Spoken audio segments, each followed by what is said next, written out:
കോർണറിൻ്റെ മറ്റൊരു അധ്യായത്തിലേക്ക് എല്ലാ പ്രിയ പ്രേക്ഷകർക്കും സ്വാഗതം. കഴിഞ്ഞ എപ്പിസോഡിൽ നമ്മൾ ചർച്ച ചെയ്തതുപോലെ മക്കളെക്കുറിച്ചും അവരെ എങ്ങനെ വളർത്താം എന്നുള്ള ചില കാര്യങ്ങളുമായി നമ്മൾ മാതാപിതാക്കളോടും സംസാരിച്ചിട്ടുണ്ട്. അപ്പോൾ അതിൽ നമ്മൾ വിട്ടുപോയത് അല്ലെങ്കിൽ അതിൻ്റെ തുടർച്ചയായി നമുക്ക് കുറച്ച് ഇമ്പോർട്ടൻ്റ് കാര്യങ്ങൾ കൂടി ചർച്ച ചെയ്യുവാനുണ്ട്. അതിനായി ഇന്നിവിടെ എത്തിച്ചേർന്ന ബഹുമാനപ്പെട്ട ജോസ് തച്ചിലച്ചന് സ്വാഗതം ചെയ്യുന്നു. അച്ഛ, കഴിഞ്ഞ ചർച്ചയിൽ നമ്മൾ പറഞ്ഞിട്ടുണ്ടായിരുന്നു മക്കളും അവരുടെ പിടിവാശികളും പിന്നെ തർക്കുത്തരം പറയുന്നതും ഒരു തമാശയുടെ രൂപത്തിൽ തന്നെ അച്ഛൻ കുറേയേറെ കാര്യങ്ങൾ സംസാരിച്ചു. അതുപോലെ തന്നെ ആ മക്കളെ എങ്ങനെയാണ് മാതാപിതാക്കൾ മുൻചുണ്ടിക്കാരാക്കുന്നത്, അങ്ങനെ ഒരുപാട് കാര്യങ്ങൾ നമ്മൾ ചർച്ച ചെയ്തിട്ടുണ്ടായിരുന്നു. അപ്പോൾ അതിലേക്ക് മക്കളെയും അതുപോലെ തന്നെ മാതാപിതാക്കളെയും നയിക്കുന്ന കുറച്ചധികം കാര്യങ്ങൾ കൂടി നമുക്കിന്നിവിടെ ചർച്ച ചെയ്യുവാനുണ്ട്. എന്തൊക്കെ കാര്യങ്ങളാണ് അച്ഛ ഇതിനോട് അച്ഛന് കൂട്ടിച്ചേർക്കുവാനുള്ളത്? റിയ, മാതാപിതാക്കളുടെ മാതൃകയാണ് മക്കളുടെ സ്വഭാവ രൂപീകരണത്തിൻ്റെ ഏറ്റവും പ്രധാനപ്പെട്ട ചേതന എന്ന് പറയാറുണ്ട്. എന്താണോ മാതാപിതാക്കളായിരിക്കുന്നത് അതായിത്തീരും മക്കൾ. പക്ഷെ നമ്മൾ തെറ്റിദ്ധരിക്കുന്നത് മറിച്ചാണ്. നാം പറയുന്നതല്ല മക്കളായിത്തീരുന്നത്, നമ്മളായിരിക്കുന്നതാണ് എന്നൊരു തിരിച്ചറിവ് നമ്മുടെ മാതാപിതാക്കൾക്കുണ്ടാവണം.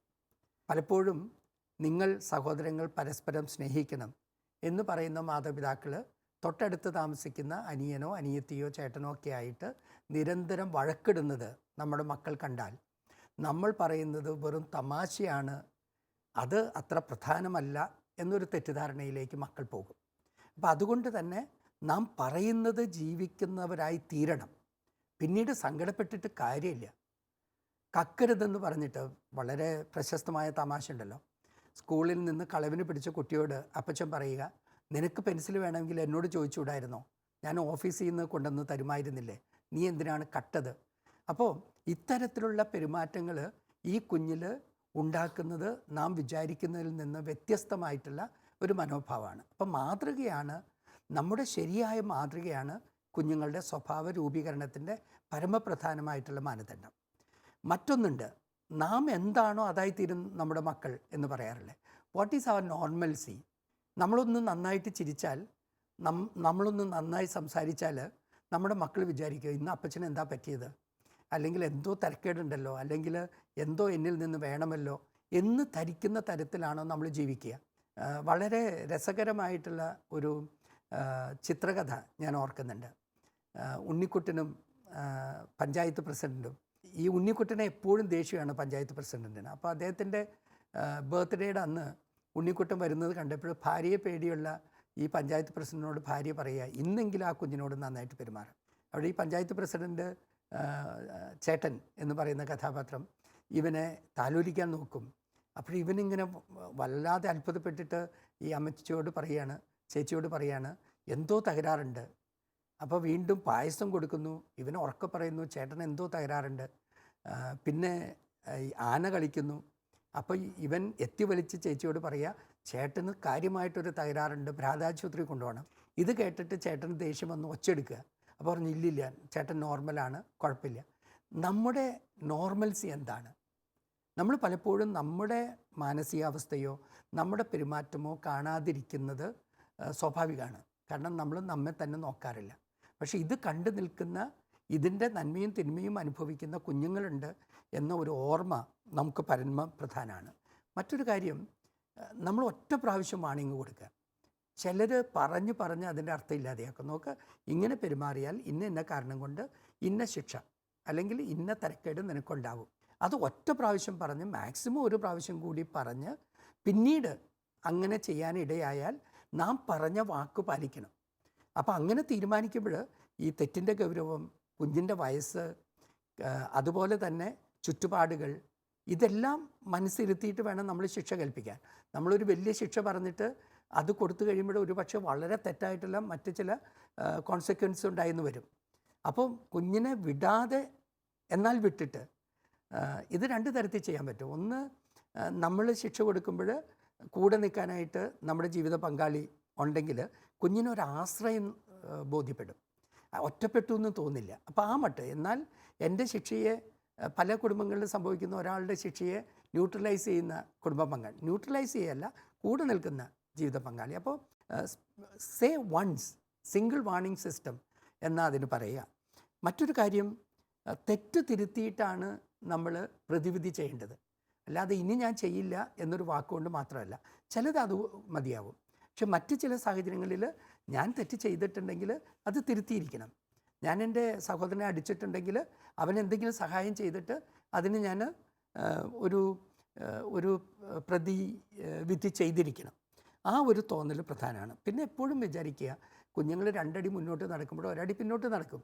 അപ്പം അതിൽ നിരാശപ്പെടുകയോ കുഞ്ഞുങ്ങളെ കുറ്റം പറയുകയോ ചെയ്യേണ്ട കാര്യമില്ല. മറ്റൊരു പ്രധാനപ്പെട്ട കാര്യം, കുഞ്ഞുങ്ങൾ ദൈവത്തിൻ്റെ ദാനമാണ്. നമുക്ക് നൽകപ്പെട്ടിരിക്കുന്ന മാലാഖമാരാണ്. അവരെ മാലാഖമാരാക്കി വളർത്തുന്നതും കെടുതികളുള്ളവരാക്കി വളർത്തുന്നതും പരമമായിട്ടുള്ള നമ്മുടെ ഉത്തരവാദിത്വമാണ്. അപ്പം നാം ചെയ്യേണ്ടുന്നത് ചെയ്യാതെ അവരെ വിധിക്ക് വിട്ടുകൊടുത്തിട്ട് അവർ തെറ്റ് ചെയ്യുമ്പോൾ ശാസിക്കാൻ വേണ്ടി മാത്രം നിൽക്കാൻ നമുക്ക് അവകാശമില്ല. നമ്മളൊന്ന് ഓർക്കുക, ഞാനും ഈ തെറ്റിൻ്റെ പങ്കാളിയാണ്, ഈ തെറ്റിന് കാരണക്കാരനാണ് എന്ന ബോധ്യത്തോടു കൂടെ വേണം മാതാപിതാക്കൾ കുഞ്ഞുങ്ങളോട് പെരുമാറാനും അവരെ തിരുത്താനും അവരുടെ കൂടെ നിൽക്കാനും. മറ്റൊരു കാര്യം, കുഞ്ഞുങ്ങളുടെ പെരുമാറ്റമല്ല നിങ്ങളെ സ്വാധീനിക്കേണ്ടത്, നിങ്ങളുടെ പെരുമാറ്റമാണ് കുഞ്ഞുങ്ങളെ സ്വാധീനിക്കേണ്ടത്. കുഞ്ഞിങ്ങനെ പെരുമാറിയാൽ എനിക്ക് ദേഷ്യം വരും, അപ്പോൾ ഞാൻ ഇന്ന പോലെ ചെയ്യും. എന്നിട്ട് അവസാനം നീ ഇങ്ങനെ പെരുമാറിയത് കൊണ്ടല്ലേ ഞാനിങ്ങനെ പെരുമാറിയത്. ഇത് കുഞ്ഞുങ്ങളുടെ മനസ്സിൽ നമ്മെപ്പറ്റി ഒരു അവജ്ഞ ഉണ്ടാക്കും. യഥാർത്ഥത്തിൽ നമ്മൾ കുഞ്ഞുങ്ങളെങ്ങനെയായിരുന്നാലും അവരുടെ പ്രായത്തിന് ഒത്താണ് ചിന്തിക്കുന്നത്, നമ്മളെപ്പോലെയല്ല. അതുകൊണ്ട് തീവ്രമായിട്ട് സ്നേഹിക്കുക, നിറയെ സ്നേഹിക്കുക, വാത്സല്യിക്കുക, അതുപോലെ കൺസിസ്റ്റൻ്റ് ആയിരിക്കുക. ഒരു തെറ്റ് ചെയ്താൽ ചിലപ്പോൾ നമ്മൾ ചിരിക്കും, മറ്റ് ചില സമയത്ത് നമ്മൾ ശാസിക്കും. അല്ല, ഈ തെറ്റിന് എപ്പോഴും ശാസനയാണ്, ഈ തെറ്റിന് ഈ പ്രതികരണമാണ്. അല്ലെങ്കിൽ കുഞ്ഞുങ്ങൾക്കൊരു കൺഫ്യൂഷൻ ഉണ്ടാവും, തിരിച്ചറിവുണ്ടാവണം, അത് സ്ഥിരമായിരിക്കണം. കാരണം എന്താണെന്ന് വെച്ച് കഴിഞ്ഞാൽ, ഇപ്പോൾ നമ്മൾ ചില സാഹചര്യത്തിൽ കുഞ്ഞുങ്ങൾ സെറ്റിയുടെ മുകളിൽ ചാടിക്കയറി മറിഞ്ഞു നിന്നു, നമ്മളത് കൂടെ നിന്ന് ചിരിക്കും, കുഞ്ഞിൻ്റെ ഡാൻസ് കണ്ടിട്ടോ മറ്റോ ഒക്കെ. വേറൊരു സ്ഥലത്ത് ചെല്ലുമ്പോൾ കുഞ്ഞ് ഇങ്ങനെ തന്നെ പെരുമാറും, കാരണം നിങ്ങൾ പ്രോത്സാഹിപ്പിച്ചിട്ടുണ്ട്. അപ്പോൾ നമ്മൾ ശാസിക്കും. അപ്പോൾ കുഞ്ഞിനൊരു പിടുത്തവും കിട്ടുന്നില്ല, എന്തുകൊണ്ടാണ് ഈ മാതാപിതാക്കൾ ഇങ്ങനെ പെരുമാറുന്നത്, ഇവർ സ്ഥിരതയില്ലാത്തവരാണ് എന്ന തെറ്റിദ്ധാരണയെ കുഞ്ഞിനുണ്ടാവുക. എവിടെയായിരുന്നാലും ഇങ്ങനെ പെരുമാറുന്നത് സെറ്റി ചാടാനുള്ള ഇടമല്ല, നിലമാണ് ചാടാനുള്ള ഇടം എന്നിങ്ങനെ വളരെ വ്യക്തമായിട്ട് കമ്മ്യൂണിക്കേറ്റ് ചെയ്യാനും സ്ഥിരമായിട്ട് അതിൽ ഉറച്ചു നിൽക്കാനും നമുക്ക് പറ്റണം. പലപ്പോഴും നമ്മൾ നമ്മുടെ മൂഡ് അനുസരിച്ചിട്ടാണ് കുഞ്ഞുങ്ങളോട് പെരുമാറുന്നത്. നമ്മൾ നല്ല മൂഡാണെങ്കിൽ അവർ ഇച്ചിരി ചീത്തത്വം ചെയ്താലും നമ്മൾ കൂടെ നിൽക്കും, ചിരിക്കും, പ്രോത്സാഹിപ്പിക്കും. അത് പലപ്പോഴും വല്ലാത്ത അപകടം ചെയ്യും. കാരണം കുഞ്ഞുങ്ങൾക്ക് തെറ്റുകളുടെ ശരി കാരണങ്ങളും കാര്യകാരണങ്ങളൊന്നും അറിയാനായിട്ട് ഉള്ള പ്രായമായിട്ടില്ല. അവർക്ക് തിരിച്ചറിയുന്ന മാതാപിതാക്കളുടെ പ്രതികരണങ്ങളിലൂടെയാണ് ഇത് ശരിയാണ്, ഇത് തെറ്റാണ് എന്ന് തിരിച്ചറിയുക. മറ്റൊരു കാര്യം, തെറ്റായിട്ടുള്ളൊരു കാര്യം മുളയിൽ നുള്ളുക എന്നുള്ളതാണ്. നമ്മളൊരു തെറ്റുണ്ടെങ്കിൽ അത് ഏറ്റവും ആദ്യം കാണുന്ന അവസരത്തിൽ വളരെ കാർക്കശ്യത്തോടു കൂടെ നമ്മൾ അത് ഇല്ലാതെയാക്കണം. അത് കാർക്കശ്യത്തോടു കൂടെ തന്നെ ചെയ്യേണ്ട ഒരു കാര്യമാണ്. പിന്നെ കുഞ്ഞുങ്ങളുടെ വാദത്തിൽ വീഴരുത്. അവരുടെ ഏറ്റവും വലിയ സൂത്രം നമ്മളെ വാദത്തിലേക്ക് നയിക്കും. ഞാനിങ്ങനെ ചെയ്താൽ എന്താണ്, ഇതിനിങ്ങനെ ഒരു കാര്യമില്ലേ, നമ്മൾ അതിൽ പെട്ടുപോയാൽ അവരുടെ വിജയമാണ്. അപ്പോൾ വാദത്തിലേക്ക് നമ്മെ തന്നെ വിടാതിരിക്കുക. പിന്നെ ഉപദേശിച്ചതുകൊണ്ട് കാര്യമായിട്ട് ഗുണമില്ല. നോക്ക്, ഇങ്ങനെ ചെയ്താൽ ഇന്ന പ്രശ്നം ഉണ്ടാവും, അല്ലെങ്കിൽ ഇന്ന അനുഭവം ഉണ്ടാവും എന്ന് കാര്യകാരണ സഹിതം ബോധ്യപ്പെടുത്തലാണ് പ്രധാനം. ഉപദേശം എന്ന് പറയുന്നത് ആർക്കും വേണ്ട. നമ്മൾ പലപ്പോഴും പെസ്റ്ററിങ് ആണ്, ഒരു കാര്യം പറഞ്ഞുകൊണ്ടേയിരിക്കും. ഒരു മകൻ അമ്മയോട് പറഞ്ഞത്, അമ്മയുടെ ഉപദേശം കേൾക്കുന്നതിലും നല്ലത് എവിടെയെങ്കിലും പോവലാണ്, കാരണം കേട്ട് മടുത്തിരിക്കുന്നു. അപ്പോൾ അവർക്കതൊരു തമാശയാണ്. അതേസമയം അപ്പച്ചനൊരു വാക്ക് പറഞ്ഞാൽ അവനനുസരിക്കും, കാരണം അപ്പച്ചൻ കാര്യകാരണ സഹിതം ഒറ്റ പ്രാവശ്യമൊക്കെ പറയുള്ളൂ എന്നവനറിയാം. ഈ ഒരു ചിന്ത പ്രധാനമാണ്. അതുപോലെ അപ്രീഷിയേറ്റ് ചെയ്യുക, അക്നോളജ് ചെയ്യുക. നമ്മുടെ കുഞ്ഞ് ഒരു നല്ല കാര്യം ചെയ്താൽ നന്നായിരിക്കണോ, അപ്പച്ചന് വലിയ സന്തോഷമായി. കാരണം കുഞ്ഞുങ്ങൾക്ക് വേണ്ടത് നമ്മുടെ സ്നേഹവും അപ്രീസിയേഷനുമാണ്, അതുമാത്രമാണ് അവർക്ക് വേണ്ടത്. അപ്പോൾ തെറ്റ് ചെയ്താൽ അടിയുറപ്പാണ്, പക്ഷെ നല്ലത് ചെയ്താൽ അപ്പച്ചൻ മിണ്ടില്ല.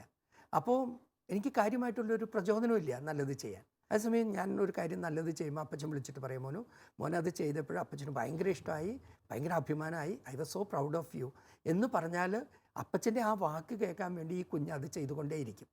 അങ്ങനെ ചെയ്ത് അത് അവൻ്റെ സ്വഭാവത്തിൻ്റെ ഭാഗമായിട്ട് മനസ്സിൽ അങ്ങനെ പതിഞ്ഞിട്ടുണ്ടാകും. കാരണം അവരുടെ ഏറ്റവും വലിയ മൂല്യം അതാണ്. നല്ലത് കേൾക്കുക, മറ്റുള്ളവരുടെ സന്തോഷവും സ്നേഹവും അനുഭവിക്കുക. അപ്പോൾ അത് കൊടുത്ത് നമുക്ക് കാര്യങ്ങൾ നടത്താൻ പറ്റണം. പിന്നെ അടിസ്ഥാനപരമായിട്ട് അവൻ്റെയാണ് തിരഞ്ഞെടുപ്പ്. ദെഫോ നേരത്തെ പറഞ്ഞതുപോലെ ഗോൾ സെറ്റ് ചെയ്യണം. ഇതാണ് നമ്മൾ ചെയ്യാത്തൊരു കാര്യം. ഒരു വ്യക്തി എന്ന നിലയിൽ നീ എന്തായിട്ട് അറിയപ്പെടണം, നിൻ്റെ ജോലിയുടെ തലത്തിൽ നീ എന്തായിട്ട് അറിയപ്പെടണം, നിൻ്റെ സ്വപ്നം എന്താണ്, മറ്റുള്ളവർ നിന്നെപ്പറ്റി എന്ത് പറയണം എന്നാണ് ആഗ്രഹിക്കുന്നത്.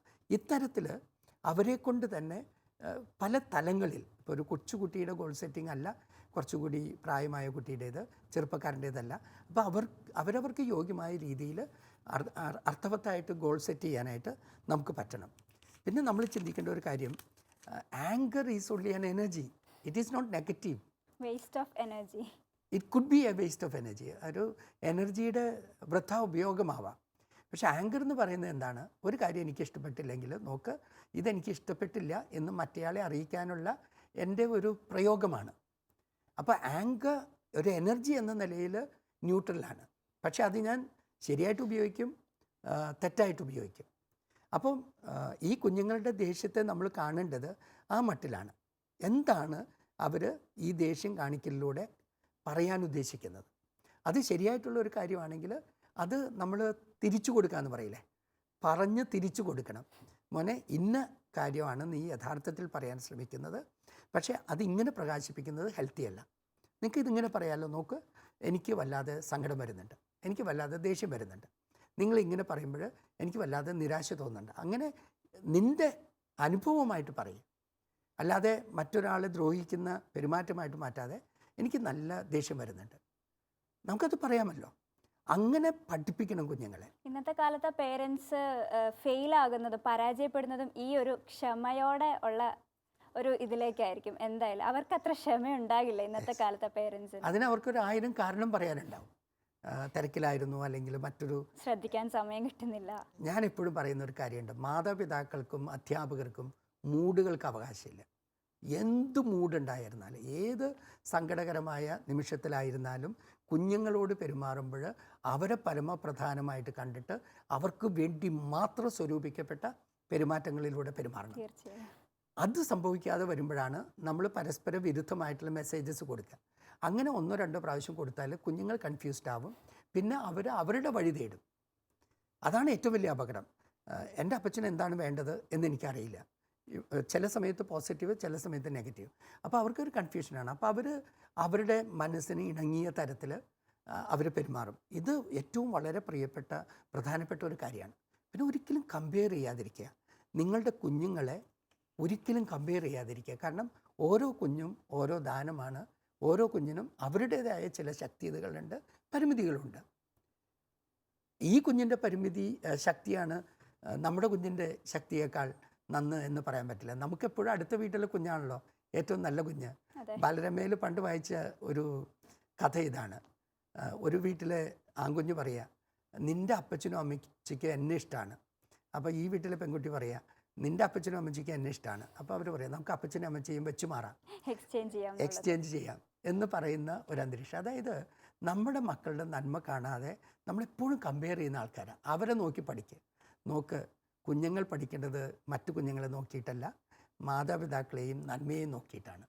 അങ്ങനെ വളരെ വ്യക്തമായിട്ട് നമ്മുടെ കുഞ്ഞുങ്ങളോട് സുഹൃത്തുക്കളായിട്ട് സ്നേഹത്തോടെ, തീവ്രമായ സ്നേഹത്തോടെ, കണ്ടീഷണലല്ലാതെ പെരുമാറാൻ പറ്റുക. ഇവിടെ ഒരു കാര്യം കൂടി പറഞ്ഞ് അവസാനിപ്പിക്കട്ടെ. Don't be conditional in your love. ഇങ്ങനെ ചെയ്താൽ എനിക്കിഷ്ടമാണ്, ഇങ്ങനെ ചെയ്താൽ എനിക്ക് നിന്നെ ഇഷ്ടമാണ്. നോ, നീ എങ്ങനെയായിരുന്നാലും എനിക്കിഷ്ടമാണ്, പക്ഷേ ഇങ്ങനെ ചെയ്താൽ ഇന്ന ദോഷങ്ങളുണ്ട്, അപ്പച്ചന് സങ്കടമാവും. ഇങ്ങനെ പറഞ്ഞ് നമ്മുടെ കുഞ്ഞുങ്ങളെ വളർത്തി തുടങ്ങിയാൽ വലിയ മാറ്റങ്ങളുണ്ടാവും. കാരണം അടിസ്ഥാനപരമായിട്ട് അവർ മാലാഖമാരാണ്, ദൈവത്തിൻ്റെ ദാനമാണ്. ദൈവത്തിൻ്റെ ദാനത്തെ നമ്മൾ വളർത്താൻ ഏൽപ്പിച്ചിട്ട് നമ്മൾ നാശത്തിൻ്റെ സന്തതികളാക്കി അവരെ വളർത്തുന്നുണ്ടെങ്കിൽ മാറി നിന്ന് അവരെ കുറ്റം പറയാൻ, ഞാൻ നേരത്തെ പറഞ്ഞ പോലെ, നമുക്കൊരവകാശമില്ല. ഈ ഒരു തിരിച്ചറിവ് നമ്മുടെ മാതാപിതാക്കൾക്ക് ഉണ്ടാവട്ടെ എന്നാണ് എൻ്റെ ഏറ്റവും വലിയ പ്രാർത്ഥന. ഗുഡ് പാരൻറ്റിങ്ങിനെ പറ്റിയിട്ട് മക്കൾക്കാണെങ്കിലും അതുപോലെ മാതാപിതാക്കൾക്കാണെങ്കിലും വളരെ നല്ലൊരു മെസ്സേജ് തന്നെയാണ് ഫാദർ ഇന്ന് ഞങ്ങൾക്ക് എല്ലാവർക്കും തന്നത്. അപ്പോൾ ഇത് എല്ലാ മാതാപിതാക്കളും അതുപോലെ തന്നെ മക്കളും ഏറ്റെടുത്തു എന്ന് തന്നെയാണ് ഞങ്ങളുടെ ഒരു വിശ്വാസം. അതുപോലെ തന്നെ മക്കൾക്കും ഒരു കടമയുണ്ട്, മാതാപിതാക്കൾക്കും ഒരു കടമയുണ്ട്. അത് യഥാസമയം ചെയ്യേണ്ടതുപോലെ നിറവേറ്റുമ്പോഴാണ് എപ്പോഴും ഗുഡ് പാരൻറ്റിങ് സക്സസ്ഫുൾ ആവുക. Thank you so much father.